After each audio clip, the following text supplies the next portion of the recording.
Welcome to Living Your Path. I am Cecile Ferry, a coach and astrologer. I'm here to guide you on how to live and work in alignment with your true self so you can find fulfillment and serenity.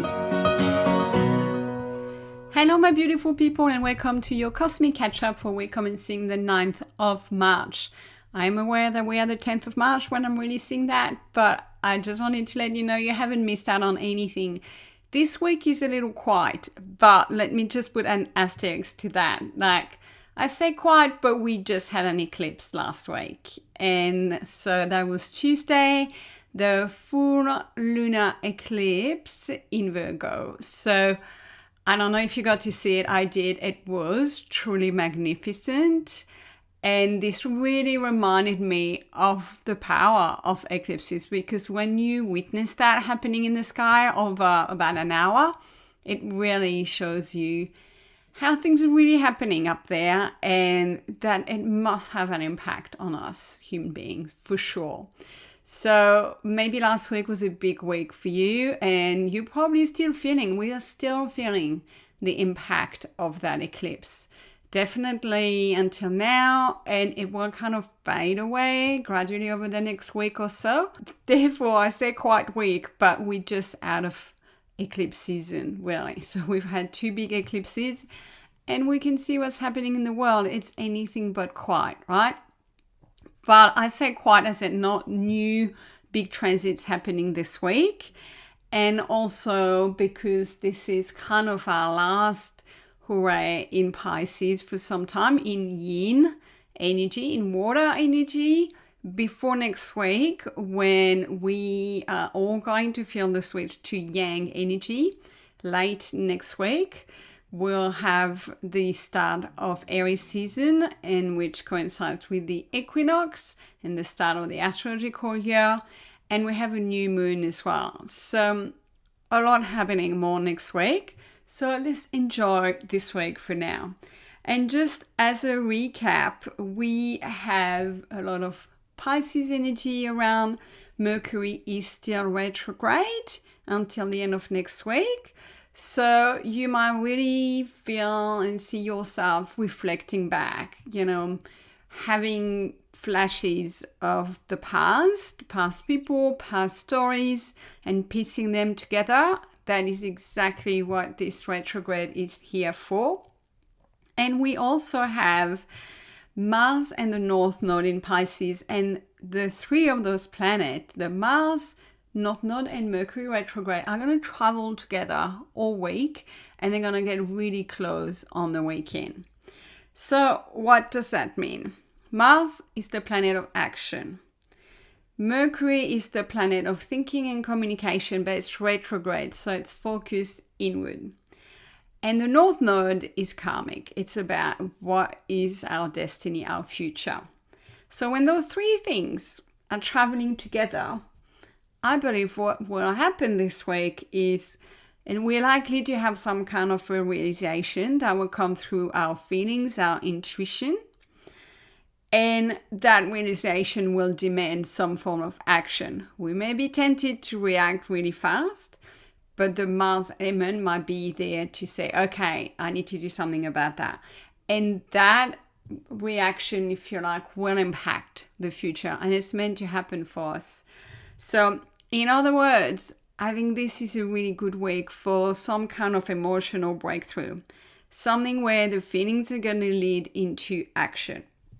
Now, I just want to say, don't rush into action and don't be impulsive in your reaction, especially on the weekend when Mars and Mercury are really close together, because Mercury is still retrograde. So your judgment is still a little clouded. And so it's really important that you notice and that you think about what you want to do, but really pause before you react, and especially watch your conversations on the weekend. Expect all topics to resurface, and they're doing that because they need to be closed or they need to be corrected. Double check all your communication still because of this potential confusion around retrograde, and protect your emotional boundaries. So all of you, especially highly sensitive people who absorb energies of others through conversations or even just being in the room, right? You feel it. This is still going to be strong this week. So until the weekend, be really aware how you can protect your energy so you don't get drained by all of that. And I said there's a lot of planets in Pisces, but there are also quite a few in Aries. We're about 50-50 right now. There is Neptune, Saturn, and Venus in Aries as well. So you may feel a little bit of more yang movement there, but I would say just this isn't the week, really. Just like still pause. And I would say really focus on what that Mercury retrograde is trying to bring to you from the past or from your subconscious, because it's important information and it's karmic this week.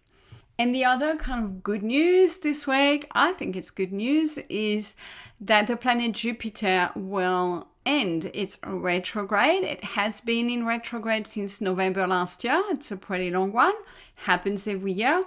But now it's going to start moving forward on the 11th, so tomorrow, Wednesday, for the world. And it's in the sign of Cancer. So I don't know you, but I find it really hard to pinpoint what Jupiter in retrograde really brings to us. Again, it's very inwards. We've been learning a lot of lessons. We've been having a lot of deepen awareness about our emotional life because it's in Cancer, and also potentially our home life, our domestic matters, you know, your home, your family, and that sense of inner stability. So I've done a podcast episode last week on how to build a strong sense of self, and that is definitely related to this Jupiter transit. And basically we've been simmering away, reflecting on our emotions and our needs, and really growing our, I want to say, self-emotional intelligence. That's really what that Jupiter transit was about. And now it's going to move forward. So first of all, I do like it when Jupiter moves forward, because Jupiter brings optimism, luck, abundance, wherever it is in your chart. So when it's retrograde, you don't really get that because it's more like as an inner blessing. But now that it moves direct, it's going to move like an external blessing. I really see that. And so I'm always a little pumped when I see Jupiter starting to move direct again. So based on where Cancer is in your chart, that is where you're going to shift from the inner reflection and awareness to some kind of action. You are now going to be integrating all of those changes, all of those insights that have been percolating since November last year. So will you feel different? Probably no. But things are going to shift forward, and I just want you to keep that in mind, especially if you're thinking like, oh, I'm feeling stuck. And with Mercury retrograde, it does feel a little stuck energy-wise in terms of our plans and our thinking. But Jupiter is going to start moving forward, and that will, over the next few months, bring us some really positive things in our lives. So yay to that. So that's the only really topics to cover this week. As I said, next week we have a new moon in Pisces and the start of Aries season. So a lot more to talk about. But just for this week, as you can see, you know, we're just out of a pretty strong eclipse season. There's a lot of Pisces energy and Mercury retrograde. So keep things simple this week is my advice. Rest, enjoy some water if you can, whether you can swim, whether you can maybe go to some hot springs or enjoy some water therapy. Like, this is really good for you. And this is a good week for quiet reflection, you know, all those insights and music and creativity as well. You know, just don't forget, especially if you've got a kind of an old project sitting on the shelf, this is a good time to pick it up. Don't rush action and decision.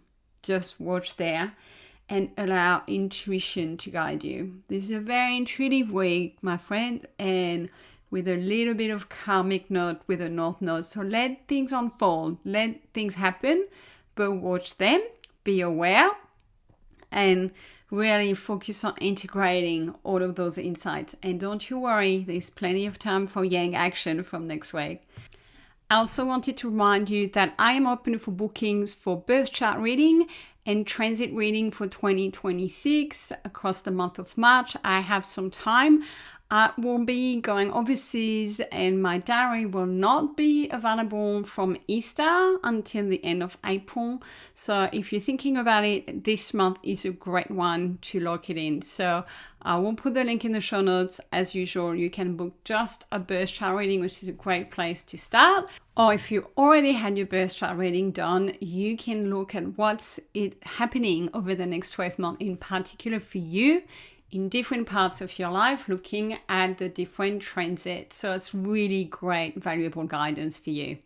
You will find all the links in the show notes.